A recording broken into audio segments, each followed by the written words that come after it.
Ton erreur n'est pas ton identité. T'es-tu déjà pardonné d'avoir fait un mauvais choix? D'avoir ignoré un signal? D'avoir fait confiance à la mauvaise personne? D'avoir accepté trop longtemps une situation qui te faisait du mal? D'avoir pris une décision dont tu portes encore aujourd'hui les conséquences? Parfois nous demandons à Dieu de nous délivrer des conséquences de notre passé, alors qu'intérieurement, nous continuons à nous condamner pour ce passé. Bienvenue au Centre Holistique, célébration et guérison. Notre enseignement d'aujourd'hui porte sur le troisième principe pour vivre pleinement sa délivrance. Reçois le pardon de Dieu, renonce à l'autocondamnation et donne-toi la permission de recommencer.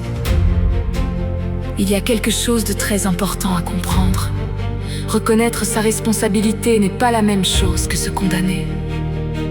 Tu peux dire « Oui, j'ai fait un mauvais choix », sans conclure « Je suis une mauvaise personne ».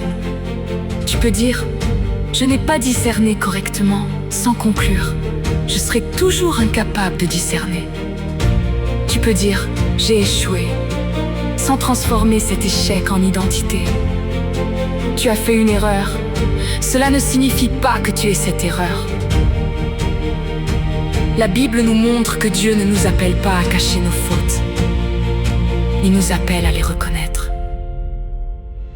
Dans 1 Jean 1, verset 9, il est écrit que si nous confessons nos péchés,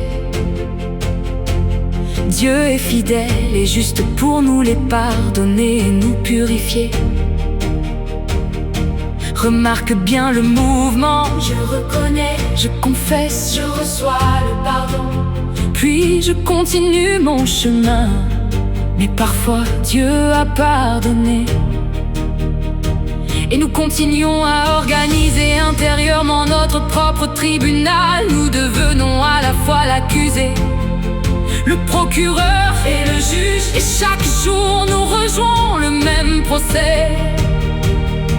Mais si tu as sincèrement reconnu ton erreur devant Dieu, si tu as demandé pardon, si tu as réparé ce qui pouvait être réparé, combien de temps vas-tu encore te condamner? Romains 8, verset 1 nous rappelle: il n'y a maintenant aucune condamnation pour ceux qui sont en Jésus-Christ.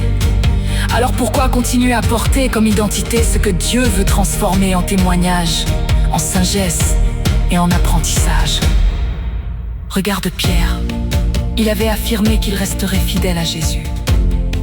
Pourtant, au moment de l'épreuve, il l'a renié 3 fois.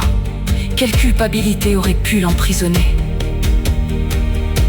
Pourtant, son histoire ne s'est pas terminée sur son échec. Dans Jean 21, Jésus le rencontre de nouveau. Il le restaure et il lui confie encore une mission. Quelle leçon! Ton échec peut faire partie de ton histoire sans devenir la conclusion de ton histoire. Peut-être que tu regardes aujourd'hui certaines décisions et tu te dis: j'aurais dû savoir, j'aurais dû comprendre. Pourquoi ai-je accepté cela? Pourquoi n'ai-je pas réagi plus tôt? Oui, aujourd'hui tu vois certaines choses différemment, mais tu les regardes avec la compréhension que tu possèdes aujourd'hui.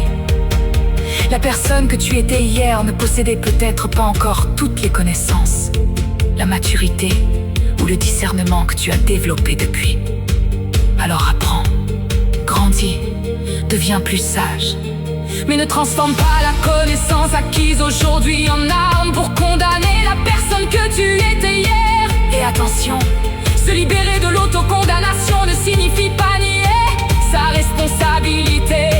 Cela signifie: je reconnais, j'apprends, je répare. Lorsque c'est possible, je reçois la grâce de Dieu et je recommence autrement.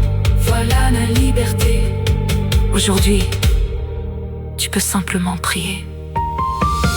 Seigneur, je reconnais les décisions que j'ai mal prises. Je reconnais les endroits où j'ai manqué de sagesse et de discernement. Je te demande pardon pour ce qui doit être pardonné. Aide-moi à recevoir pleinement ta grâce, Apprends-moi à tirer les leçons de mon histoire sans vivre sous sa condamnation. Transforme mes erreurs en sagesse, transforme mes blessures en maturité, et donne-moi le courage de recommencer différemment. Souviens-toi, reconnaître ton erreur, c'est de la responsabilité. Apprendre ton erreur, c'est de la sagesse. Refuser d'en faire ton identité, c'est commencer à marcher dans la liberté. Merci d'avoir suivi cette 3e étape de notre série. Vivre pleinement sa délivrance. Je suis Mimi Jo. Au centre holistique, célébration et guérison, nous accompagnons les personnes sur un chemin qui les invite à se reconstruire, s'aligner et s'accomplir. Si tu habites Kawa, Gatineau ou les environs, nous serons heureux de t'accueillir. Pour toute question ou demande de prière, écris-nous sur WhatsApp. Que Dieu renouvelle ton intelligence, éclaire ton discernement et te conduise toujours davantage dans sa vérité et dans sa liberté. À très bientôt pour la 4e étape. Cherchez l'information qui peut ouvrir une porte vers ta délivrance.